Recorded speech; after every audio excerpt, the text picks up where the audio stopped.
Good morning students. आज हम start कर रहे हैं सुगम भारती हिंदी क्लास 6 चैप्टर 6 रामलाल का परिवार।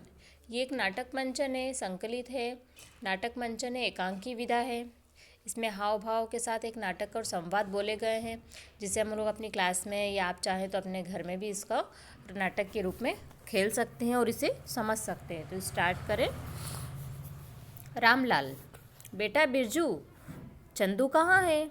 बिरजू, दादा दादी को भोजन कराकर अभी अभी दुकान पर गया है पिताजी। रामलाल, अच्छा किया, बड़े बूढ़ों का ध्यान रखना हमारा कर्तव्य है। चंदू, मैं अब बहुत कुछ समझ आ गई है। बिरजू, हाँ पिताजी, अब तो वह रोजाना बड़ों के चरण छूता है, समय पर दुकान जाता है, माँ जो कह देती वह काम तुरंत करता है। रामलाल, मैं भी यही देख रहा हूँ, बहुत अच्छा है परिवार में सब अपना अपना काम करें, एक दूसरे का आदर करें, उससे अधिक हमें और क्या चाहिए। बिरजू, बिरजू, पिताजी, पास वाली बुआ जी 2 दिन से बीमार है, यदि खेत चलने में देरी हो तो मैं उधर हो आता हूँ। हाँ हाँ, मैं भी अभी उधर से ही आया हूँ। 15 दिन पहले ही उन्होंने अपनी बेटी का विवाह किया था, वह भी अब ससुराल चली गई, कोई संभालने वाला नहीं है। देखो, बुआ से पूछ लेना, किसी बात के लिए संकोच न करे। बिरजू, ठीक है पिताजी, आप भोजन कर विश्राम करें, तब तक मैं बुआ के लिए दवा का प्रबंध कर आता हूँ। रामलाल, चंदू, कैसे आ गए तुम? क्या आज दुकान पर नहीं, काम नहीं? चंदू, काम तो बहुत है पिताजी, मेले के दिन भी है। आज बैंक में चक्की के कर्ज की किस्त जमा कराने गया था, उसे जमा करा आया हूँ। जो लिया है उसे समय पर देना भी तो है। रामलाल, बात बहुत समझ की कही चंदू। हाँ, यह बताओ लक्ष्मी के यहाँ से कोई पत्र आया कि नहीं? चंदू, पत्र तो नहीं आया, पर पड़ोस के बीरम काका वहाँ से आए हैं, उन्होंने दादाजी को समाचार दे दिए हैं, वह कह रहे थे कि वह होली पर आएगी। रामलाल, अच्छा है, उससे मिले भी कई दिन हो गए, आएगी तो अपने दादा दादी से भी मिल जाएगी, कई बार याद करते हैं।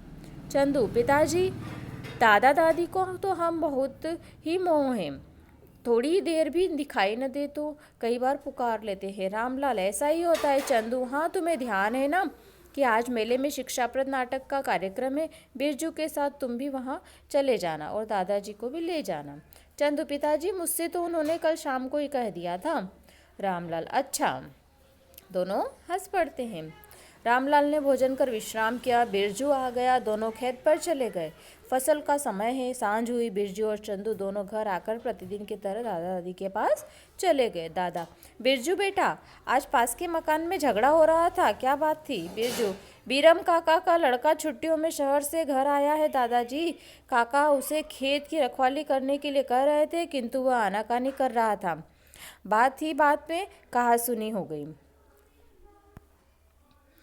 बिरजू, दादा, यह बात थी बिरजू, तो यह तो असभ्यता है, पढ़ाई परिश्रम से घृणा तो नहीं सिखाती, परिश्रम के बिना कौन सा काम हो सकता है? क्या बीरम काका ने उससे पूछा नहीं? चंदू, दादा, घर घर की बात है, लेकिन लोग समझे तब ना। दादा, हाँ चंदू बेटा, अब तुम भी घर आने पर अपनी माँ की मदद किया करो, देखो प्रातः से साया तक वह कितना काम करती है। चंदू, दादाजी, कल से ढोरों को संभालने का काम तो मैं करने लग गया हूँ, अब तो ठीक है ना? बिरजू, दादाजी, आज तो चलेंगे, मेले चलोगे ना? दादा, हाँ बिरजू, चलेंगे, लेकिन तुम दोनों साथ चलो, तब बुढ़ापा है, कहीं गिर जाओ तो उठा लाना। दादाजी, कभी कभी ऐसी बातें कर परिवार में सरसता को और बढ़ा देते थे। एक बार चंदू ने उनसे पूछ लिया, दादाजी, आपने अपने दांत कहाँ रखे? दादाजी ने जब चंदू के मुंह की ओर संकेत करते हुए कहा, मेरे दांत अपने मुंह में छिपाकर मुझसे पूछता है, तब सारा सब ठहाका मारकर हंसने लगे। इसी बीच रामलाल भी वहाँ पर आ गया। रामलाल, बुआ का अब क्या हाल है? बिरजू, बिरजू, हाँ अब कुछ आराम है दादा, बेटा उसे ज़रूर संभाल कर आया करो, अकेली है बेचारी, पति भी कई बुरी आदतें थी, समझाया भी बहुत पर नहीं माना, इन्हीं कारणों से जमीन बिक गई और एक दिन दुर्बल होकर स्वयं भी चल बसा। चंदू, दादाजी आप ठीक कहते हैं, बुरी आदतों का फल भी बुरा ही होता है। दादा, चंदू, घर के बच्चे भूखे रहें और लोग बुरी आदतों से अपना तन और धन दोनों बर्बाद करें, यह कहाँ की समझ है? रामलाल, यह तो बुराई है पिताजी।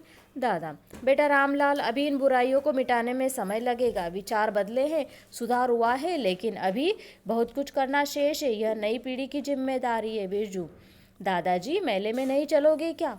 देखो कितनी रात हो गई है। दादा, बेटा मैं तुमको सबको हंसाने में लग के लिए कह रहा था।